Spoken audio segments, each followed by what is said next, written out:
Hello and welcome to Crave Kitchen and Bar. My name is Rudy Valdez. I am the chef of Crave Kitchen and Bar. And for the third time in a row, we are in Crave Kitchen and Bar at our east side location on Zaragoza, George Dieter, Rojas, general vicinity. Find us. And we're going to make, for our summer spring menu, our shrimp ceviche. Now it's a little bit of a combination between a ceviche with the raw preparation and a Mexican style shrimp cocktail with the really loose sauce that we all grew up here in the Southwest knowing and loving. So the first thing we're going to do for our shrimp ceviche is to make our short broth or a court bouillon, something like that you might have heard. We're going to start with some boiling water, and we're not going to boil the shrimp, we're going to poach the shrimp, but the water needs to be at a boil because we need to extract a lot of flavors, because those flavors are going to end up in our shrimp. So I have two halves or one whole lemon, depends on your math. I'm going to squeeze it, and I'm just going to put the whole thing in there. Don't worry about the seeds, don't worry about anything like that. Now the next thing that I have in here is 2 ounces of pickling spices. Now pickling spices, it's a little bit of everything. You can use shrimp oil, you can use crab oil if you want to get crazy, mustard seeds, black peppercorns, bay leaves, and you should be in business. So I'm going to put that in there, and that's really what we're going to start releasing some great aromas from. And then of course we have about 4 ounces of dry white wine. So we're going to let this boil for about 2 or 3 minutes. While that is doing its thing, we're going to go over here and prepare the ingredients for the sauce for the shrimp. Now, you might recognize some of these, and you might say, hey, this guy's making salsa. Well, we are. We are. We're going to start with, I think I have 6 jalapenos here. I have 2 yellow onions here.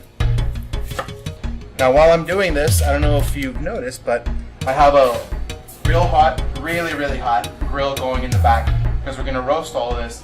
And you're going to want to start that before you start anything else. Now you might want to do this at home with a paring knife. I learned to do it with a chef's knife. You take the core and you have your thumb with a little bit of the edge of the knife, and then you stick it right in there, and then with your thumb kind of turn the tomato and you pour it out like that, and that way you don't waste any tomato. And we're going to take a little bit just of vegetable oil. You don't need anything fancy here because we're not going to actually use this to flavor. We just want to help, the oil will help lubricate the vegetables, it'll help get a little bit of char on them, and it'll help the salt and pepper stick to the veggies and not just fall through the grill. Okay, and then we're just going to toss everything. 2 years of culinary school, this is all I learned. No, I didn't, I'm sorry, shouldn't say that. So those are going to stay on the grill, I would say about 5 minutes on each side, and you want to get them really blistered.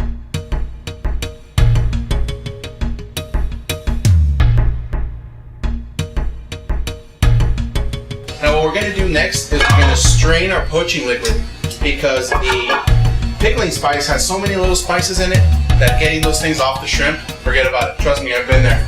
You don't want to do that. So just real carefully, we're going to strain it.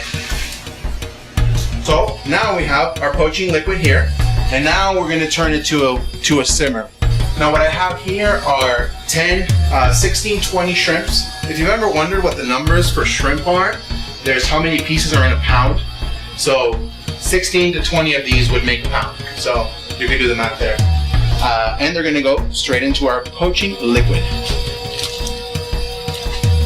Now this is the reason why we need an incredibly flavorful broth, because whatever flavor gets imparted into them in those 15 seconds, that's all that they're gonna get from this broth. The steam in there expands rather quickly. Tomatoes will get in there. It'll help juice it up. We have some orange juice. Now orange juice, acidity, it's also going to lend a little bit of sweetness. It'll help balance out any of the fiery jalapenos, because we didn't take out any seeds, we didn't take out any veins. They are full blast in there. So we're going to start whisking that in there.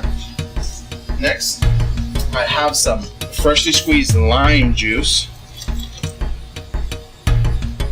That lends brightness, it lends acidity. It's really gonna pick up.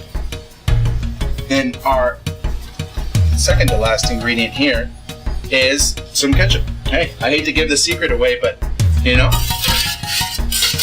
there's ketchups in a lot of stuff that we love.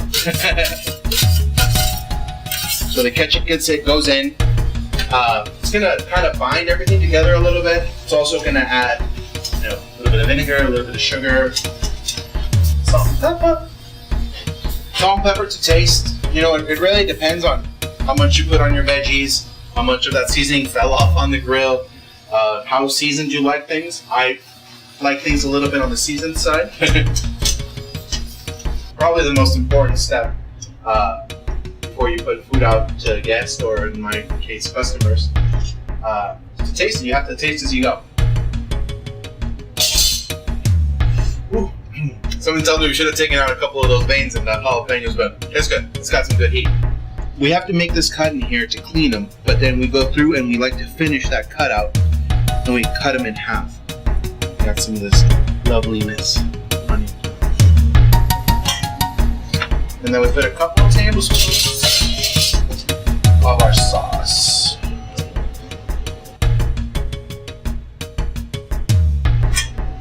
A couple tablespoons. And we want to toss these in the sauce.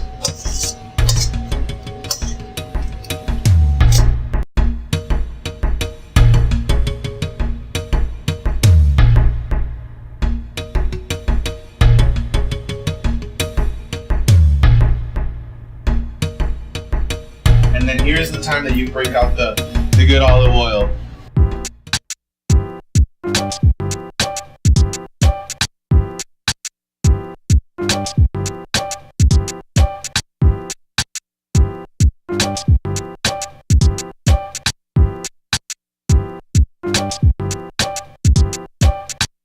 And this is our shrimp ceviche, Crave Kitchen and Bar. Look forward to our spring summer menu.